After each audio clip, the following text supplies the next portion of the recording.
शायद धीरूभाई अंबानी थे। धीरूभाई अंबानी जब उनके पास पैसा नहीं हुआ करता था इतना, धीरूभाई अंबानी के पास पैसा नहीं हुआ करता था इतना, मैं उनका एक बात बताता हूं आपको, ध्यान से सुनना, आपको मालूम पड़ेगा।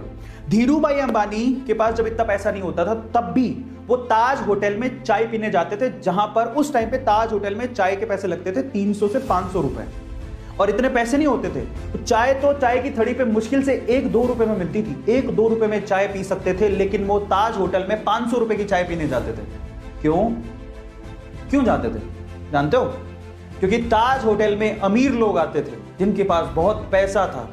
जब वहां चाय पिएंगे तो उनके साथ बैठने का मौका मिलेगा, तो समझ में आएगा कि वो इतने अमीर कैसे हो गए, इतना पैसा कैसे कमाया उन्होंने। तो इसीलिए मैं आपसे कहता हूं, बात समझ लो, अगर आपको पैसा कमाना है और जिस इंडस्ट्री में आप जाना चाहते हैं तो जाओ उसके अंदर, है ना, जो काम कर रहे हैं उनके पास बैठो, जाओ उनसे सीखो कि वो कैसा करते हैं। क्योंकि लोग अक्सर खुद कमाते हैं लेकिन दूसरों को कहते हैं तुम्हारी सिक्योरिटी का प्रॉब्लम हो सकता है, तो मतलब तुम्हें रोकते हैं, किसी ना किसी तरीके से रोकने की कोशिश करते हैं।